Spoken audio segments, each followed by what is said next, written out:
is it not enough to be angry? Is it not enough as a Kenyan to be angry? Is it enough to claim that we have a good constitution? That we have a constitution that has rights, we have a Bill of Rights that is quite rich? As Kenyans, is that enough? And all the time we talk about it, progressive constitution, beautiful, an independent judiciary, we have an executive, we have a legislature that is working, but is it enough? So as you sit here and you ponder about what we're talking about, let's be asking whether that constitution is just an enough claim. Is it enough to think of elections as a 5-year cycle?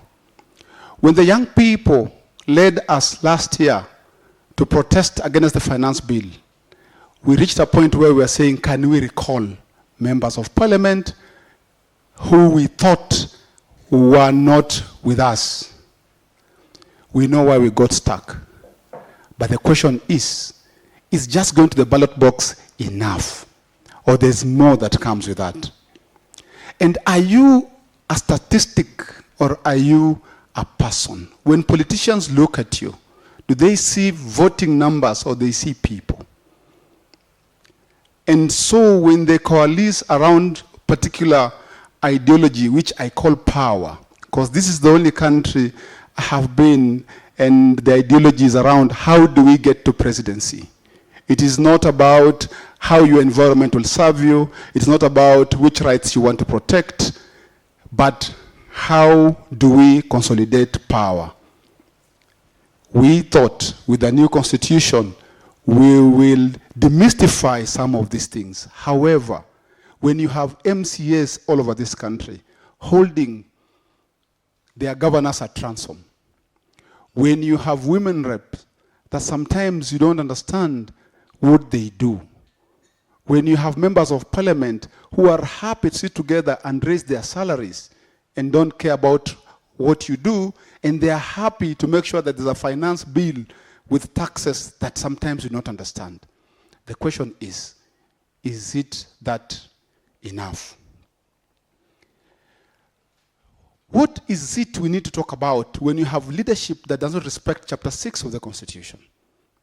People who care less of integrity. People who define themselves by the power of impunity. When I used to grow up, and I want to associate this to my brothers in Kisumu, because I think that's where it originated from.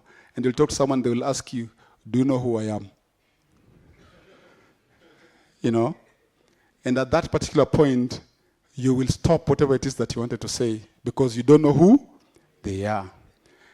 Fast forward that to the incident that was at judiciary at some point, when one of us said, you must know people.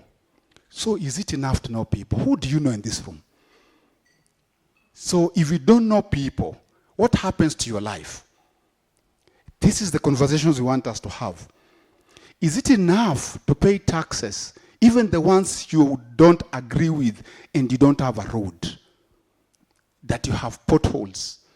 We have institutions that are supposed to be working, using the monies that we toil, but then you can't access where you want to go. By the way, our office is in Karen. And the other day we got onto a cab with my colleague Julie. The two of us, we had to get out of that cab because it couldn't go over the bump. In Karen. People assume that there's fresh air. Is it enough for us to be told that we lose 2 billion every other day? That KEMSA is still here? That people accused of corruption walk scot-free? And you, when you sell your wares on the road, you are arrested and arraigned in court. Where are our priorities? Is it enough? I don't want to talk about education because Waindi spoke about it. I can tell you, I have a daughter, but I don't know what grade she's in. The last time I spoke to her, I think she was in grade 6. Then I heard she had gone to I think, to some secondary school. So I have always talked to the mom and asked, by the way, amefika happy? Because this system is so confusing. And someone is seated in an office, a CS, earning a salary from our money, our taxes.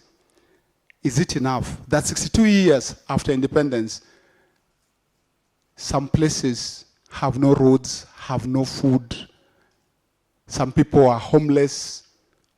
Yet we have had 62 years of creating wealth.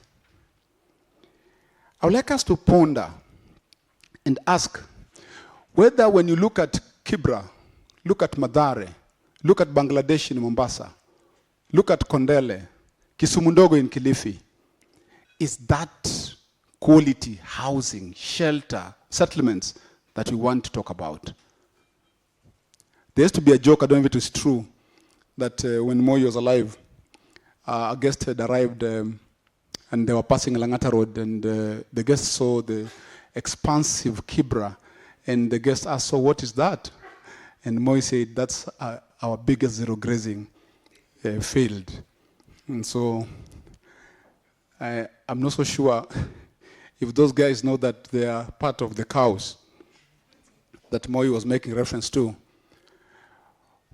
But part of the reason I raised that is that I once worked in Kilifi, and there was a farm where people used to go and collect firewood because the landowner, who was from South Africa, had a big chunk of land taken away from people without any compensation.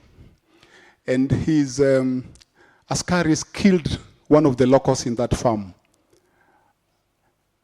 And when that person was killed, no DC or DO cared to come. The community got angry, got into the farm, and slaughtered one of the cows. You can guess what happened. The DC appeared. So it's better to be a cow, you know. So is it enough for us to have institutions that we not respect? That we have a judiciary that keeps court orders and nobody bothers about those court orders? That they're not respected and they don't care. We have a police service which is actually a force whose leaders go to political rallies and their executive commander actually confirms. How many of us have rallies where such a commander comes to give security? Ask yourself, is it enough?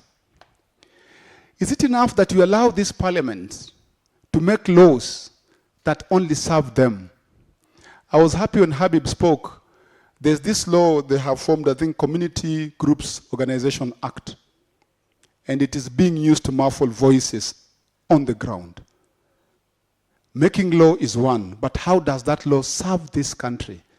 If we have a democracy that can't give you services, a democracy that can't give you your rights, a democracy that can guarantee your safety and security, and looking at what is happening to our women, and you have security officers who say we don't know when they're the ones supposed to do investigations, and they walk scot-free, nobody bothers.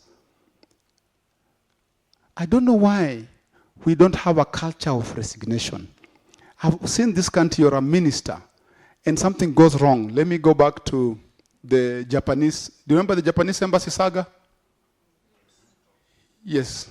And some money disappeared over some land. And the man in charge said, it wasn't me.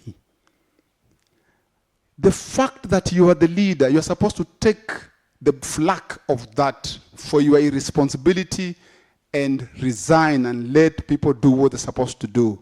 But we don't have that culture. And that could explain why the old guards are still young at heart.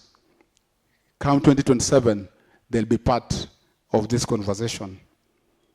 My last comment, is it enough that we are still going to China to create more debt when we have an SGR that doesn't serve us? Is it enough?